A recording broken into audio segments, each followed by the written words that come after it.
আমরা এখন ঢাকা 13 আসনে মোহাম্মদপুর এলাকায় আছি। আমরা মোহাম্মদপুর এলাকার জনগণের পক্ষ থেকে আমরা জানতে চাই, জনগণ এই এলাকায় কাকে নির্বাচন করতে চায়, কাকে বাছাই করতে চায় এলাকার মুসলিম নেতা হিসাবে, এবং কাকে সকলেই অন্তর থেকে মহাব্বত করে, এটা আমি এলাকার যারা বাসিন্দা আছে তাদের পক্ষ থেকে জানতে চাই। আপনি বলুন, আপনারা কাকে সামনে নির্বাচিত করবেন এই বিষয়ে? আসসালামু আলাইকুম রহমতুল্লাহ। আমরা আসলে গর্বিত যে আমরা ঢাকা 13 আসনে একটা যুগ শ্রেষ্ঠ আলেম পেয়েছি। এটা আসলে সারা বাংলাদেশের জন্য একটা গর্বের বিষয় যে আমাদের আসলে সারা বাংলাদেশের ভিতরে ঢাকা 13-তে এরকমের একজন যুগ শ্রেষ্ঠ আলেম এখানে আমাদের সংসদ সদস্য প্রার্থী। আমরা এই জন্য অনেক আনন্দিত। এই জন্য আসলে নিজেরাই প্রস্তুত যে সকাল বিকাল সবসময় কাজ করতেছি এবং মানুষের দ্বারে দ্বারে যাচ্ছি, রিক্সা মার্কার ভোট চাচ্ছি এবং আমাদের আপ্রাণ চেষ্টা করতেছি যেন এরকম একজন যুগ শ্রেষ্ঠ আলেম সংসদে যেতে পারে। এই জন্য আপ্রাণ চেষ্টা করতেছি এবং মাঠ পর্যায়ে খুব ভালো রেজাল্ট পাচ্ছি। আপনারা যে আপনাদের বিরোধী যারা দাঁড়িয়েছে এলাকায় তাদেরকে পছন্দ করেন না, সমস্যাটা কি? এই সমস্যাটা একটু তুলে ধরেন। এবং আপনারা রিক্সা মার্কাকে যে পছন্দ করেছেন এর কারণটা কি?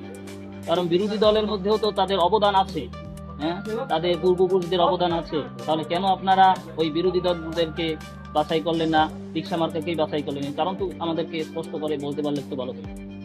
ভাই, কারণটা হচ্ছে যে কোনো জায়গায় প্রতিদ্বন্দ্বী প্রার্থী যারা থাকে, দল অন্য একটা বিষয়। প্রতিদ্বন্দ্বীর বিষয় হলো উনি এই ঢাকা 13 আসনের উনি এইখানে স্থানীয় বাসিন্দা আল্লামা মামুনুল হক সাহেব, উনি মোহাম্মদপুরেরই এইখানেই উনি বাসিন্দা। আর এইখান থেকে বিরোধী দলের যে প্রার্থী আছে বদিউজ্জামান সাহেব, ওনার স্থায়ী ঠিকানা হচ্ছে গুলশান। উনি এইখানে ওনার দল ওনাকে নমিনেশন দিয়েছে, এই জন্য উনি এখানে আসছে। উনি এই এলাকায় মানুষের জন্য কি করবে, যেহেতু উনি ওনাকে তো এখানে দল ওনাকে পাঠাইছে, তাই উনি ওনার এখানে এলাকা না, সেই হিসেবে উনি তেমন কিছু করতে পারবে কিনা এটা আমাদের ধারণার বাইরে। যেহেতু মামুন সাহেব এখানে এলাকার অবশ্যই এলাকার ভালো উন্নয়নের জন্য কাজ করবে। আর একটা সবথেকে বড় বিষয়, একজন আলেম যার আশা করা যায় যে কখনো মিথ্যার আশ্রয় নিবে না, কোনো খারাপ কাজ করবে না। এই জন্য আমরা এই প্রার্থীকে ভালোবাসি। কিন্তু যারা আলেম না, এরা তো কথা বললে কোনটা মিথ্যা সত্য এরকমের যাচাই করার ক্ষমতা তাদের ভিতরে থাকলেও চেষ্টা করে। দর্শক, আমরা আছি মোহাম্মদপুর এলাকায়। আরেক ভাই থেকে আমরা সাক্ষাৎকার নিতেছি, তার কাছ থেকে জানতে চাই কাকে তারা নির্বাচন করতে চায়, কাকে ভোট দিতে চায়। ভাই, একটু বলুন। আমরা হচ্ছে যে দেশের জন্য ভালো কাজ করবে আর দেশের যে উন্নতি করবে তাকে আমরা ভোট দিব। সকল প্রার্থী তো বলে আমরা কাজ করব, কিন্তু আপনি কাকে যোগ্য মনে করতেছেন এলাকার কাজ করার জন্য, এবং কাকে আপনি ই করেছেন যে সিদ্ধান্ত নিয়েছেন আমি তাকে যোগ্য মনে করি তাকেই ভোট দেব? যোগ্য হিসাবে তো মানে আমাদের দৃষ্টিভঙ্গিতে এখন আমার মনে হচ্ছে যে রিক্সাতেই আমরা আশা করি ইনশাআল্লাহ। রিক্সাকেই আপনারা ভোট দেবেন? তাহলে রিক্সা মার্কা তো পূর্বে কখনোই এমপি মন্ত্রী কিছুই হয়নি, তাহলে এটাকে আপনারা সিদ্ধান্ত কিভাবে নিয়েছেন? ছিল আমাদের দেশে আমাদের এই মহপুরের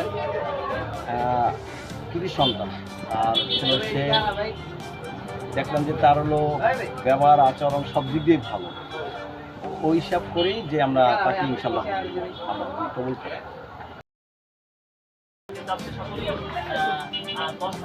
যারা কোনো পক্ষই না, আর কিছু আছে শুধু অন্য যারা বিরোধী পার্টি আছে।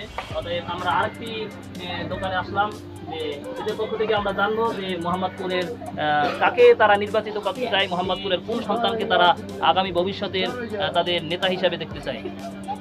আমরা মামলা সবকে চাচ্ছি, আমরা চাই যে মামলা সবাই আমাদের মমতা এবং ইনশাআল্লাহ আমরা সবাই মামুন হক সাহেবকে আপনারা চাচ্ছেন, কত মানুষ তো মামুন হক সাহেবকে চায় না, তাহলে কেন আপনারা এত সকলেই চাচ্ছেন, সকলেই বলেন মামুন হক সাহেব? এর কারণটা কি একটু আমাদের জানাইলে ভালো হইতো। ওনার মানে চারিত্রিক ঘটনা, ওনার যে রাজনৈতিক কর্মকাণ্ড এগুলো খুব মানে মানসিক বর্তমান যে প্রেক্ষাপটে ওনার রাজনৈতিক কর্মকাণ্ড খুব ভালো আমার দৃষ্টি, তাই আমি মনে করি। আপনাদের পরিবারের যারা আছে গার্জিয়ান পরিবারের, এরা কিরকম, এরা কাকে চায়? না, আমার পরিবারের জানা আমি একজন কর্তা, আমার পরিবার তো আমার মতোই, আমার পরিবার তো বাইরে যেতে না, আমার ছেলেরা চাচ্ছি সবাই সকলেই রিক্সা মার্কা চায় না? ইনশাআল্লাহ। দর্শক শুনতেছেন, সকলেই রিক্সা মার্কা।